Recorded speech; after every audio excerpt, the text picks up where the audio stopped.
Hello बच्चों, तो कैसे हो आप लोग। यहाँ पर फाइनली लेके आ चुके हैं बच्चों कक्षा 10वीं वालों के लिए विज्ञान का चैप्टर 2 यहाँ पर हम कंप्लीट करने वाले हैं बच्चों। जिन बच्चों ने चैप्टर फर्स्ट नहीं देखा है वो जाओ और देख लो, उसका लिंक मैंने डिस्क्रिप्शन में डाल रखा है। चैप्टर फर्स्ट हमने कंप्लीट कर लिया है, सारे इंपॉर्टेंट क्वेश्चन चैप्टर फर्स्ट के हमने फिनिश कर लिए बच्चों। ठीक है, अब हम पढ़ने वाले हैं चैप्टर 2 अम्ल क्षार एवं लवण। ठीक है, ये जो क्वेश्चन बता रहा हूँ बच्चों, आपकी अर्धवार्षिक हो, प्री बोर्ड हो या फिर 2023 की बोर्ड हो, सब में ये क्वेश्चन आपके बनने वाले हैं और यहीं से सारे क्वेश्चन आपके बनने वाले, क्योंकि सारे वेरी वेरी इंपॉर्टेंट क्वेश्चन है। अगर आपको 75 में से 75 लाना है तो आपको चैप्टर वाइज अच्छे से पढ़ाई करनी पड़ेगी बच्चों। ठीक है, आपका गोल 90% होना चाहिए बच्चों, तभी जाके पढ़ने में भी आपका मन लगेगा बच्चों। ऐसे ही पास नहीं होना आपको, आपका गोल 90% होना चाहिए, आपका गोल बड़ा होना चाहिए बच्चों। ठीक है, तो शुरू करने से पहले बता देता हूँ, इस चैप्टर में से कुल 6 अंक के पूछे जाएंगे। ठीक है, 4 अंक का एक प्रश्न इस चैप्टर से आएगा बच्चों। ये चैप्टर आपको 4 नंबर तो एक प्रश्न का देगा, यानी कि 4 नंबर का एक प्रश्न आएगा और 2 ऑब्जेक्टिव आपके इस चैप्टर से बनने वाले हैं बच्चों। ठीक है, तो इन सबका पीडीएफ, सबका नोट्स मैं टेलीग्राम ग्रुप में ज़रूर देता हूँ, सारे चैप्टर वाइज में डाल रहा हूँ बच्चों, ताकि आपके पढ़ने में आसानी हो जाए। ठीक है, ग्रुप का नाम है अपना स्टडी विद उदय, उसका लिंक भी मैं डिस्क्रिप्शन में डाल दूंगा, वहाँ से आप ज्वाइन हो जाइए बच्चों। ठीक है, तो आइए शुरू करते हैं बच्चों। पहला क्वेश्चन देख लीजिए, साबुन के विलयन में बुलबुले क्यों बनते हैं। तो इसका सही आंसर क्या है बच्चों, देखो, जिंक एवं सल्फ्यूरिक अम्ल के बीच अभिक्रिया के दौरान निर्मित गैस निकास नली से होकर साबुन के विलयन में पहुंचती है, इस कारण से बुलबुले बनते हैं। देख बच्चों, इसमें क्या होता है, जब जिंक और सल्फ्यूरिक अम्ल के बीच में एक अभिक्रिया होती है, ठीक है, कोई भी क्रिया होती है, ठीक है, तो उस दौरान क्या होती है, जब गैस निकास जो नली होती है, ठीक है, वहां से कुछ तत्व बाहर आते हैं बच्चों, जिसके कारण ये साबुन के विलयन में मिल जाते हैं, इसी कारण यहाँ पर बुलबुले बनते हैं। इसका उदाहरण देख सकते हो आप, जलती हुई मोमबत्ती को आप गैस वाले बुलबुले के पास ले जाएंगे तो आपको ये प्रतिक्रिया देखने को मिलेगी। ठीक है, ये सारी प्रैक्टिकल चीज़ें हैं जो सिर्फ आपकी प्रैक्टिकल के द्वारा होती है और आप लैब में कर सकते हो बच्चों। ठीक है, दूसरा क्वेश्चन क्या है बच्चों आपका, उदासीनीकरण अभिक्रिया को आपको उदाहरण देकर समझाना है। ठीक है, तो क्या है अभिक्रिया, अम्ल और क्षार परस्पर अभिक्रिया करके एक दूसरे, इधर देख लेते हैं बाकी का, एक दूसरे को उदासीन कर देते और लवण एवं जल का निर्माण करते हैं। देखो, उदासीन अभिक्रिया में अम्ल और क्षार जब अभिक्रिया करते तो क्या बनता है, लवण और जल बनता है बच्चों।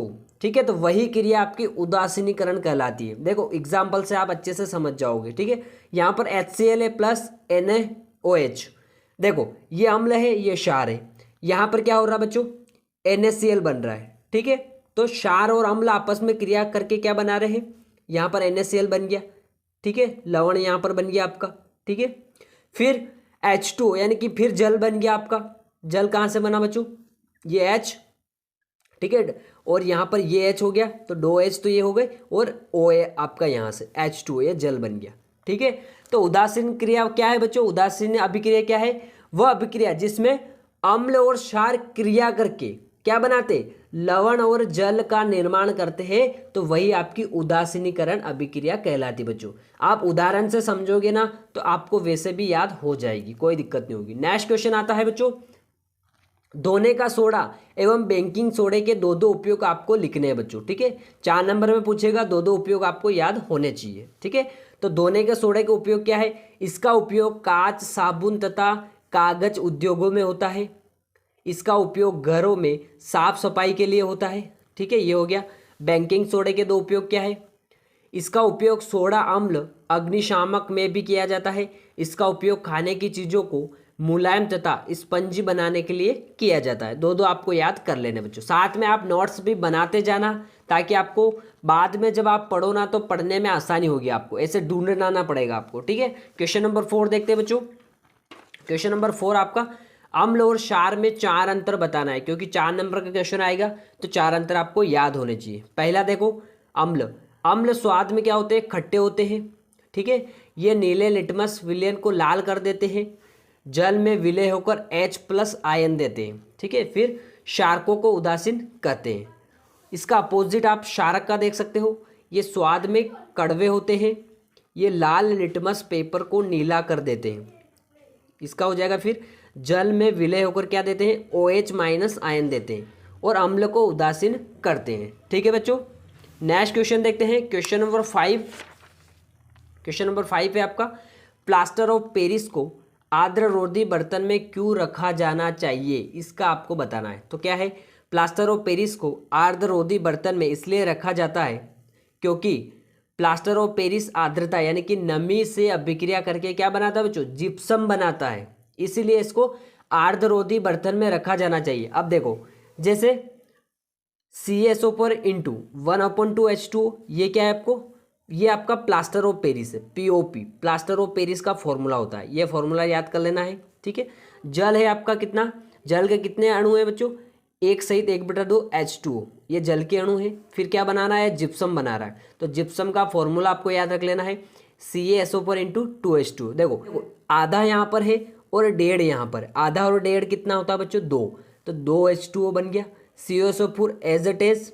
ठीक है, और 1.5 अणु ये और आधा है 2, तो 2H2O बन गया, समीकरण बिल्कुल आपकी संतुलन बन गई, ये जिप्सम बन गया। ठीक है, नेक्स्ट, निम्न अम्लों के नाम एवं स्रोत आपको बताना है बच्चों, ये भी पूछ सकता है, कोई भी 4 पूछ सकता है, ऐसे क्वेश्चन आ सकते हैं बच्चों। ठीक है, तो पहला है आपका सिरका, सिरके में कौन सा अम्ल है, एसिटिक अम्ल।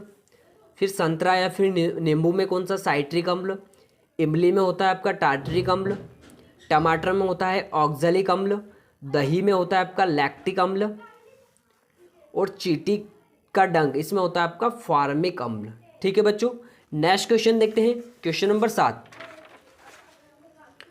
लवण का नाम एवं सूत्र आपको बताना है। जैसे अमोनियम क्लोराइड का फॉर्मूला क्या होता है, NH4Cl। कॉपर सल्फेट ये होता है CuSO4। सोडियम क्लोराइड का होता है NaCl।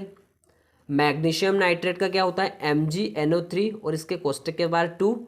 और पोटेशियम सल्फेट का क्या होता है, K2SO4। और कैल्शियम नाइट्रेट का होता है CaNO3 2। ठीक है, ये चीज़ आपको याद रखना है क्योंकि फॉर्मूला भी पूछे जाते हैं और उनके नाम भी याद रखना आपको। ठीक है, नेक्स्ट क्वेश्चन है, विरंजक चूर्ण का रासायनिक नाम, सूत्र एवं 2 उपयोग आपको बता देना है। ठीक है, तो सूत्र क्या है, CaOCl2, ये विरंजन चूर्ण का सूत्र है। नाम क्या है इसका, कैल्शियम ऑक्सीक्लोराइड। ठीक है, देखो कैल्शियम ये हो गया Ca ऑक्सीक्लोराइड। ठीक है, उपयोग क्या है, कागज एवं कपड़ों के विरंजन में या फिर कीटाणुनाशक के रूप में। ठीक है, 2 उपयोग इसके हो गए। इसमें मैंने टोटल 8 क्वेश्चन बताए बच्चों, ये 8 क्वेश्चन आपको अच्छे से रट लेने हैं क्योंकि ये क्वेश्चन आपकी अर्धवार्षिक में भी काम आने वाले हैं, प्री बोर्ड में भी काम आने वाले हैं, और मेन एग्जाम जो आपकी 2023 की बोर्ड होगी, मैं गारंटी बोल रहा हूँ 100% यहीं से क्वेश्चन आने वाले हैं। इन 8 क्वेश्चन को आप अच्छे से रट लेना, इससे बाहर आपको क्वेश्चन एक भी नहीं जाएगा, और इन 8 के अलावा 9वां क्वेश्चन आपको याद करने की कोई ज़रूरत नहीं। ठीक है बच्चों, जो भी डाउट हो मुझे कमेंट बॉक्स में बता दिया करो, मैं सबका रिप्लाई देता हूँ, कोई प्रॉब्लम नहीं होगी। ठीक है बच्चों, तो नए आए तो सब्सक्राइब ज़रूर कर लेना है क्योंकि 2023 की हम अच्छे से यहाँ पर तैयारी करवा रहे हैं बच्चों। ठीक है, तो मिलते हैं नेक्स्ट वीडियो में, अभी के लिए इतना ही। थैंक यू बच्चों।